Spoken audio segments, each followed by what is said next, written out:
పిల్లలకి ఏం వండి పెట్టను?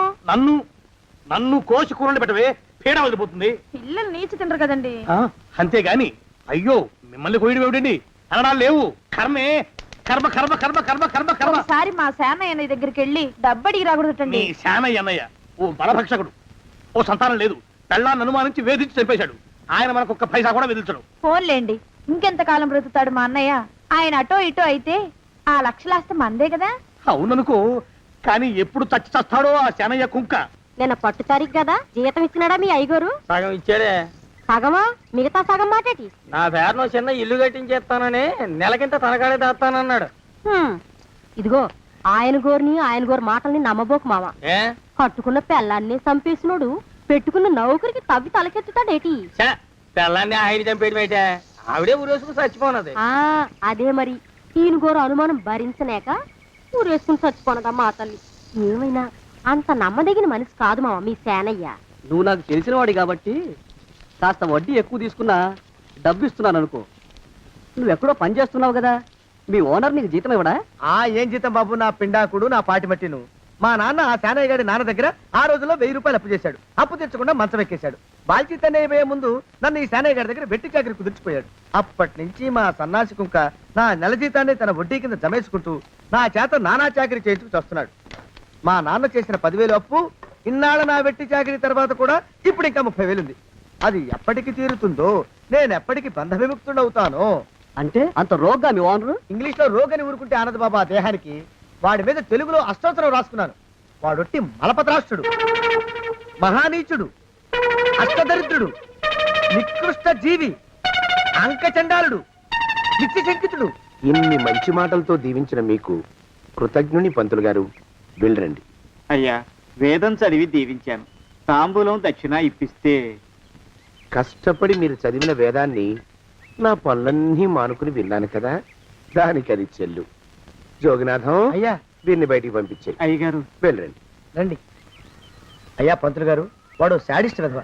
మనుషుల్ని బాధ పెట్టడం వాడికి మహా ఇష్టం. ఇందా ఈ 10 రూపాయలు తీసుకెళ్ళండి. అయ్యా, కాపీ. కాచిన కాఫీ అంతా నాకే తెచ్చావా? సగం నువ్వు తాగావా? నేను తాగలేదండి. ఇది వాసన చూపించు. అబ్బా, 14 లోకాలు కంపు కొడుతూ కనపడుతున్నాయిరా. నోరు మూసై. పొద్దున్నుంచి ఒకటే తుమ్ములురా, చావుచ్చి పడుతుంది అనుకో. ఏమిట్రా శానయ్య బావ చావుచ్చి పడుతుందన్నాడా? అవునన్నా, మా నాయనే తెగ తుమ్ముతున్నాడా? అవునమ్మా, నేను కళ్ళారా చూశాను. విందా? అయితే శానయ్య బావ ప్రయాణానికి సిద్ధమవుతున్నట్టున్నాడేవు. అంటే మనకు త్వరలో మంచి రోజులు రాబోతున్నాయన్నమాట. బావా బావా బావా, నువ్వు తెగ తుమ్ముతున్నావని కన్నాకన్నీ తెలుసుకున్నావు. మా గుండె తరుక్కుపోయిందనుకో. తుమ్మ చెట్టు అంత గట్టి మనిషివి, నీకింత ఆపద వస్తుంది అనుకోలేదన్నయ్య. ఊరుకోవే, చావు చెప్పొస్తుందా? మనిషిని చూడవే పాపం, జీవకళ పోయింది, రేపో మాపో అంటున్నాడు బావ. మరేనండి, ప్రేతకళ ఉట్టి పడుతోంది అన్నయ్యో అన్నయ్య. ఊరుకో, బావ చచ్చిపోయాక ఈ ఆస్తికి మనమే వారసులమే. విందా? ఆస్తిపాస్తులంటే నాకు మహా చెడ్డ చిరాకు, కానీ బావ ఆత్మశాంతి కోసం ఈ ఆస్తిని అందుకోక తప్పదు కదా. ఈ ఇల్లు మన పెద్దాడి పేరు నచ్చేద్దాం, ఏమంటావు? అలాగేనండి, లోపలున్న 2 బీరువాలు మన పెద్దదాన్ని సారి కింద పంపించేద్దాం. అలాగే. బావా నువ్వు సర్లే, జాగ్రత్త, మెల్లగా మెల్లగా. ఈ పీట కూడా దాని సారిలోకే దోసేయి. లోపలున్న మంచాలు, అద్దాల బల్ల, పరుపు చుట్టలు మన 2వ దానికి ఇద్దామండి పాపం. అలాగే, దానికేం భాగ్యం. ఇకపోతే బావ పొలమేమో ఒక్కొక్కల్ని చంపి పాతరే సంతరిద్ర పీనుకున్నారా. బావా అన్నయ్య, దూరముండే అక్కుపచ్చులారా. మీకంటే శవాల్ని పీక్కుతినే ఆ రాబందులైవే, అవి మనిషి చచ్చేంత వరకనే ఓపి పడతాయి. మీరు మనిషి బతికుండగానే పీక్కుతున్నాను ఎత్తులు వేస్తున్నారు. అది కాదు బావా, ఏమీ మాట్లాడకండి. నా ఆస్తిలో చిల్లిగా కూడా మీకు దక్కనివ్వరు. కొండవతలకి. ఇవాళ ఎందుకో బావ కారాలు మిరియాలు నూరుతున్నాడు. పెడదాం పదవే, 4 రోజులు పోయాక ఆ శుభవార్త తీర్చాకొద్దాం. అలాగే వస్తాం బావా. ఆరోగ్యం జాగ్రత్త. అలాగే వస్తాం అన్నయ్య. ఆ పీటెట్టించి దయచేయి. అన్నట్టు అన్నయ్య, నోరు ఎత్తారంటే చంపుతా. కొండవతలకి పదవే. వేధవ సంతానం.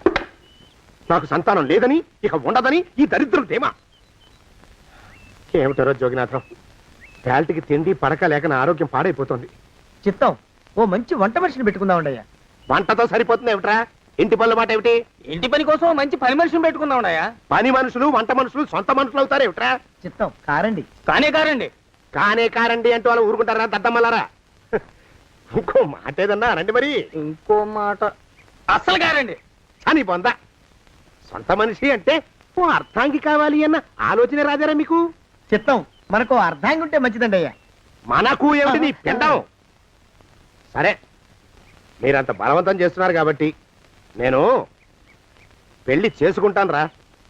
ఆ గోవిందం గారికి నా ఆస్తి దక్కకుండా ఉండటం కోసమైనా ఓ వారసుని కంటాను.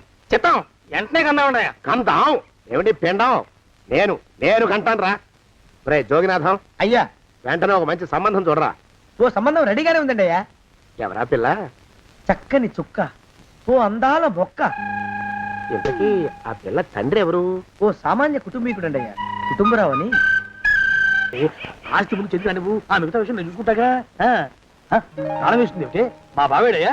సానయ్య గారు రాత్రి ఇల్లు ఖాళీ చేసి వెళ్ళిపోయారు. ఇల్లు అమ్మేస్తారంట. బావ ఇల్లు అమ్మేస్తాడా?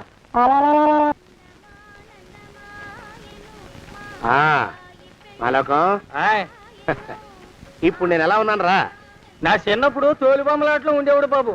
బుట్టకెత్తిగాడని తమరిని చూస్తే ఆడు గుర్తుకొస్తున్నాడు బాబు. అంటే అంత అసహ్యంగా ఉన్నానా? అదే లేదు బాబు, ఆడు మా గొప్ప అందగాడు. ఆడు రాగానే చిన్నపిల్లలు ఆడి అందం చూడలేక కళ్ళు మూసేసుకునేవాడు. అంటే అంత అందంగా ఉన్నానన్నమాట. అబ్బో ఏడైపోయింది. పద పద ప్రబింటికి వెళ్ళాలి. నీ బండిది. బండి అదేమన్నా కారా మోటార్ సైకిలా సెట్ లోంచి బయటికి తీయడానికి? బయట చెట్టు కిందే పడి ఉందండి. అయితే పదా. అయినా తమరు నా సైకిల్ మీద రావడం ఏంటి బాబు అసహ్యంగానే. ఉండండి ఆటో తీసుకొస్తాను. ఆటో ఎందుకు రా? డబ్బులు దండగా పదా. ఎట్టుందో గాని బాబు నాకు సిగ్గుగా ఉందిలే, నాకు సచ్చే సిగ్గుగా ఉందిలే. సిగ్గెందుకు రా నీ బొందా? మరి లేకపోతే తమరు నా సైకిల్ మీద డబ్బులు సెక్కి రావడం ఏంటి బాబు? ఒక్కోసారి ఏళ్ళకి ఏళ్ళు ఖర్చు పెట్టేస్తారు, ఒక్కోసారి పైసలు కాడ వెనకాడతారు. పట్టు విడిపుండాలి రా సన్నాసి. అది ఉండబట్టే నేను ఇంత పైకి వచ్చాను. తమరు పైకి వచ్చింది మీ పట్టు ఇడుపుల వల్ల కాదండి, నా సైకిల్ ఎక్కి. బోర్డు జోకులు ఎక్కువ. అయ్యి బాబు కోడి బాబు, నా కోడిని చంపేస్తున్నారు బాబు. నా మహాలక్ష్మిని చంపేస్తున్నారు బాబు. అరవకయ్యా. అది పందెం కూడా పందెంలో గెలవని బాగా మేపు తయారు చేశాను దాన్ని. ముందు వీళ్ళిద్దరిని కట్టేయరా, డబ్బులు తర్వాత వసూలు చేసుకోవచ్చు. కట్టేస్తారా?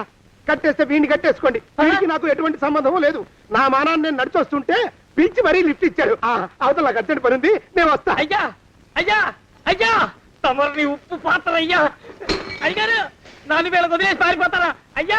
నేనేమన్నా చేవనా దోవనా? ఎద్దంత మనిషిని. నేను వచ్చిందే గమనించలేదంటే ఏమిటా పరధ్యానం? ఆయన గురించి ఆలోచిస్తున్నాను బాబు. ఎవరి గురించి? అదే మీరు చెప్పినట్టుగా ఇందాక సరిగ్గా 8 కొట్టేసరికి ఒక ఆయన వచ్చారు.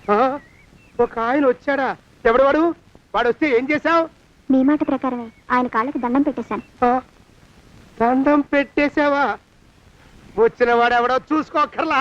ఏ పాలవాడో పోసివాడో వచ్చినా కాళ్ళకి దండం పెట్టాడువేనా?